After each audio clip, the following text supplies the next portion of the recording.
दोस्तों, जब से सुप्रीम कोर्ट का ऑर्डर आया है हायर पेंशन को लेकर, तब से ईपीएफओ डिपार्टमेंट लगातार नए नए अपडेट करता जा रहा है और नए नए सर्कुलर रिलीज करता जा रहा है। लेकिन दोस्तों, इस बीच जो पेंशन मेंबर्स हैं या जो पुराने ऑलरेडी रिटायर्ड हो चुके हैं या जो अभी करंटली वर्क कर रहे हैं, उनके बीच में कंफ्यूजन की स्थिति बनी हुई है कि हमें हायर पेंशन का विकल्प लेना चाहिए या नहीं लेना चाहिए। इसके क्या बेनिफिट है, क्या एडवांटेज है, क्या डिसएडवांटेज है, अगर हम लेते हैं तो हमें क्या नुकसान होने वाला है और क्या फायदा होने वाला है। बहुत ही कंफ्यूजन की स्थिति बनी हुई है। तो दोस्तों, आज की इस वीडियो में हम डिटेल में बात करते हैं कि अगर हम हायर पेंशन लेते हैं तो क्या एडवांटेज है, क्या डिसएडवांटेज, और नहीं लेते हैं तो क्या एडवांटेज डिसएडवांटेज। दोस्तों, इसके अलावा अगर आपके पास में कोई इश्यूज आ रहा है, आपके कोई क्वेश्चन डाउट्स हैं, तो आप कमेंट बॉक्स में जरूर पूछिए ताकि उसके ऊपर भी डिस्कशन किया जा सके। तो दोस्तों, वीडियो बहुत ही इंटरेस्टिंग और इंपॉर्टेंट होने वाला है, अंत तक आप वीडियो को जरूर देखिए। तो चलिए बिना देरी के हुए इस वीडियो को शुरू करते हैं और अब बात करते हैं हायर पेंशन लेने और ना लेने में क्या एडवांटेज है, क्या डिसएडवांटेज है। तो चलिए दोस्तों, सबसे पहला हम डिस्कशन कर लेते हैं कि अगर हायर पेंशन की स्कीम के अंतर्गत अगर हम पेंशन अमाउंट की बात करें, जो पहला अगर पेंशन अमाउंट की बात करें, तो ऑब्वियसली यहाँ आप देख रहे हैं हायर पेंशन ऑप्ट करते समय हमें after retirement will be get good pension. जी, अगर हम ऑब्वियसली बात है, अगर हायर पेंशन पर जाते हैं, ऑप्ट करते हैं, तो हमें रिटायरमेंट के समय अच्छी पेंशन मिलने वाली है। लेकिन अगर हायर पेंशन का विकल्प नहीं लेते हैं तो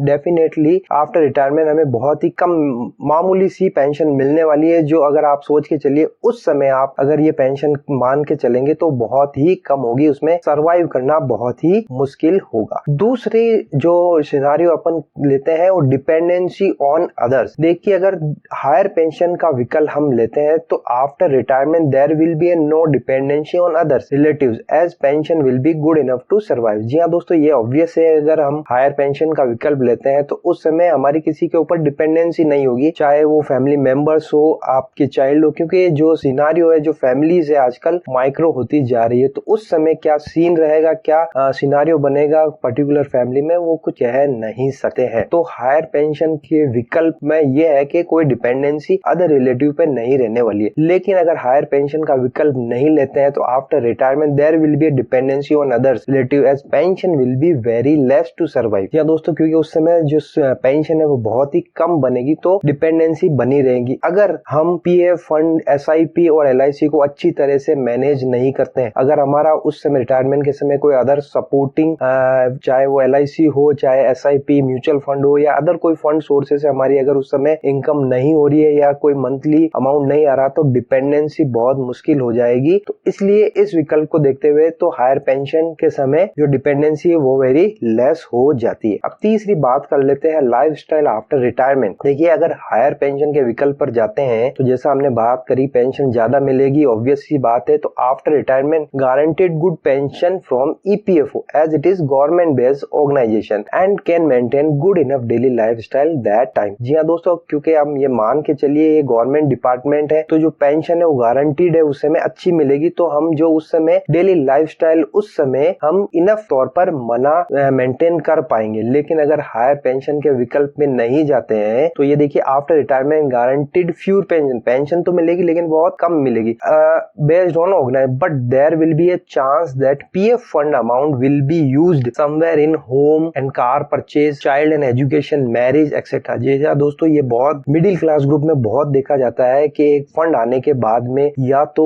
एक जो सीनियर होता है, जो पेरेंट्स होते हैं, वो कार परचेज कर लेते हैं या नया घर खरीद लेते हैं, प्लॉट खरीद लेते हैं, या बच्चों की स्कूल, हायर एजुकेशन या मैरिज में वो पैसा लग जाता है। उसके बाद जो डेली लाइफ सर्वाइवल होता है वो बहुत ही क्रिटिकल हो जाता है। तो ये सीन हमें देखना होगा कि आफ्टर रिटायरमेंट डेली लाइफ जो है वो आप मेंटेन कर पाएंगे या नहीं, क्योंकि जो फंड होता है वो इस तरह से यूज हो जाता है, चाहे का कार परचेज, होम परचेज, या फिर बच्चों की शादी या हायर एजुकेशन में। तो ये एक सीन बनता है। तो इसमें हमें देखना होगा कि हमें हायर पेंशन में जाना चाहिए या नहीं जाना चाहिए। चलिए चौथे के लिए बात करते हैं फंड वैल्यू। या दोस्तों, ऑब्वियस सी बात है, अगर हायर पेंशन ऑप्ट करते हैं तो जो पीएफ फंड अमाउंट है वो जो है बहुत ही लेस रहेगा। जो पीएफ फंड अमाउंट वो रह सकेगा, और हायर पेंशन के विकल्प पर नहीं जाते हैं तो फंड वैल्यू ऑब्वियसली ज्यादा रहने वाली है, क्योंकि हमारा जो फंड है हमें अपने आप को मिल जाएगा, वो पेंशन में नहीं जाएगा, तो हमारे फंड वैल्यू हमारे पास में बहुत ज्यादा रहने वाली। अब पांचवी बात करते हैं वेटिंग पीरियड की। जी हाँ दोस्तों, ये बहुत इंपॉर्टेंट फैक्टर है हायर पेंशन लेते समय। हायर पेंशन अगर हम लेते हैं तो wait till the age of retirement for pension as pension fund amount will be blocked till retirement। या दोस्तों ये ऑब्वियसली अगर आप हायर पेंशन पर जाएंगे तो आपका जो फंड है वो रिटायरमेंट तक ब्लॉक हो जाएगा, आप उसको यूज नहीं कर पाएंगे, कहीं पे भी काम नहीं ले पाएंगे। लेकिन अगर आप हायर पेंशन का विकल्प नहीं लेते हैं तो PF fund can be withdraw for emergency और can be invest in other areas before retirement. या दोस्तों आप ये एक ऑप्शन यूज कर सकते हैं। अगर आप हायर पेंशन पर नहीं जाते हैं तो आप आइदर फंड को विड्रॉ कर सकते हैं, चाहे एडवांस के तौर पर आप ले सकते हैं, आप कंस्ट्रक्शन हाफ या मैरिज या कोई भी आपकी इमरजेंसी होती है तो उस समय आप ये अमाउंट ले सकते हैं। अगर आप हायर पेंशन के विकल्प पे नहीं जाते हैं तो ये वाला ऑप्शन आपके लिए इंपॉर्टेंट है कि आपको हायर पेंशन में जाना चाहिए या नहीं चाहिए, क्योंकि वेटिंग पीरियड बहुत इंपॉर्टेंट फैक्टर है। आपको 58 साल तक वेट करना पड़ेगा आपकी पेंशन के लिए। चलिए अब आगे बात कर लेते हैं पीएफ फंड ट्रांसफर। ये एक नया ये जो 6 फैक्टर है पीएफ फंड ट्रांसफर। अगर हम हायर पेंशन का विकल्प लेते हैं तो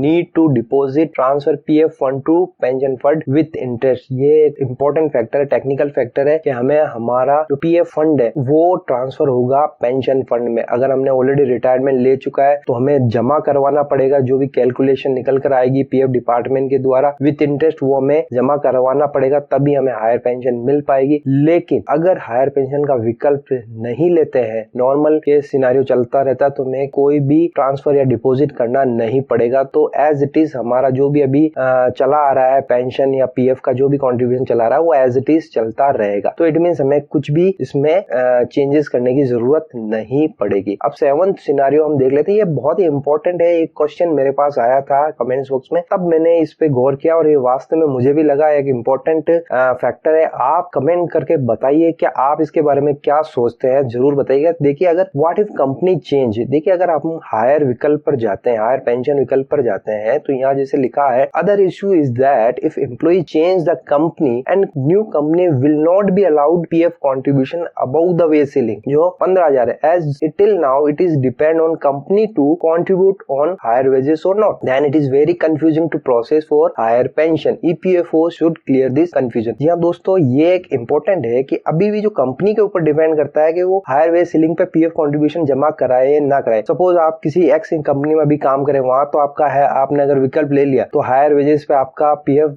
कटना चालू हो गया और कंपनी भी उतना हायर वेजेस पे मिला रही है तो आपका पेंशन में फंड ज्यादा जा रहा है। लेकिन अगर आपने कंपनी चेंज की और नई कंपनी जो है वो वेज सीलिंग पे पीएफ कंट्रीब्यूशन जमा कराती है तो उस समय क्या होगा, आपका जो पेंशन में जाएगा फंड वो ऑब्वियसली 15,000 के नीचे ही जाए, मतलब 15,000 तक ही जाए, यानी 1250 रुपए पेंशन फंड में जाएगा। तो उस समय वो हायर पेंशन का जो हमने विकल्प लिया है वो यूज आने वाला नहीं है, क्योंकि वो बहुत कंफ्यूज हो गया कि पहले तो हायर पे कटा फिर कम कटा तो फिर कितनी पेंशन मिलेगी, क्या मिलेगी, ये बहुत ही कंफ्यूजिंग सा है। तो ईपीएफओ डिपार्टमेंट हो सकता है इस पे भी कुछ ना कुछ गाइडलाइन लेकर आए, कुछ ना कुछ इंपॉर्टेंट जो है इंफॉर्मेशन वो शेयर करे, तभी ये क्लियर हो पाएगा। लेकिन अगर हम हायर पेंशन के विकल्प पे नहीं जाते हैं तो ये इश्यू तो होने वाला नहीं है। This issue will not be there here, because जो नॉर्मल आप चाहे किसी भी कंपनी में जाइए एज इट इज वही आपका पेंशन फंड चलने वाला है, पीएफ फंड कंट्रीब्यूशन चलने वाला है, चाहे कंपनी चेंज हो या ना। क्योंकि जो गाइडलाइन है वो अभी वेज सीलिंग को लेकर है, क्योंकि कंपनी को ये अभी राइट्स दिया हुआ है ईपीएफओ डिपार्टमेंट ने कि वो चाहे तो 15,000 से ऊपर काटे या चाहे तो नहीं काटे। तो जो मोटा मोटी ये अभी जो बन रहा है ये सिनेरियो केवल उन कंपनियों के लिए जो फेयर प्रैक्टिस करती है, जो एक्चुअल वेज पर पीएफ कंट्रीब्यूशन जमा कराती है अपनी तरफ से भी। ये उन कंपनियों के लिए नहीं है जो वेज सीलिंग फॉलो करती है, यानी 15,000 की वेज सीलिंग फॉलो करती है। तो देखिए मोटा मोटी ये 7 एडवांटेज डिसएडवांटेज मुझे लगे हैं जो डिस्कशन करने से। तो ये देखिए इस तरह से हम समरी देख लेते हैं। आप ऑलरेडी हमने डिस्कशन कर लिया है पेंशन अमाउंट को लेकर के, पेंशन विकल्प लेते हैं तो हमारे पास में क्या हायर पेंशन जरूर ज्यादा बनेगी, और अगर पेंशन विकल्प नहीं लेते हैं तो लेस पेंशन बनेगी। तो ये ऑलरेडी ये पूरी समरी है, आप इसको एक बार और अच्छी गौर तरीके से देख लीजिए। आपको क्या लगता है, हमें हायर पेंशन पे जाना चाहिए नहीं जाना चाहिए, आपकी क्या राय है कमेंट बॉक्स में जरूर पूछिए। आपके क्वेश्चन डाउट कुछ भी आ रहे हैं तो जरूर शेयर करिए ताकि ईपीएफओ डिपार्टमेंट तक ये बात पहुंचाई जा सके और हमारे पास में और क्लियरिटी आ पाए हायर पेंशन को लेकर। क्योंकि डिसीजन तो दे दिया गया लेकिन अभी तक उसमें क्लियरिटी कहीं नहीं है। पीएफ मेंबर, पेंशन मेंबर उसमें बहुत कंफ्यूज हो रहे हैं कि हमें हायर पेंशन का विकल्प लेना चाहिए नहीं लेना चाहिए। अगर क्लियरिटी बनी रहेगी तो डिसीजन लेने में बहुत आसानी होगी एक पीएफ मेंबर को, पेंशन मेंबर को। तो दोस्तों आई होप आपको इस वीडियो से एक अच्छी जानकारी, इंपॉर्टेंट जानकारी मिली होगी। फिर भी आपके कोई क्वेश्चन है तो जरूर पूछेगा। वीडियो अच्छा लगे तो प्लीज लाइक कर दीजिएगा। अगर आप चैनल पर नए हैं तो प्लीज चैनल को सब्सक्राइब जरूर कर लीजिए और बेल आइकन को हिट कर दीजिए ताकि इस तरह के वीडियोस आप तक सबसे पहले पहुंच जाए। तो फिर मिलते हैं, तब तक के लिए अपना ख्याल रखिएगा। Thank you very much.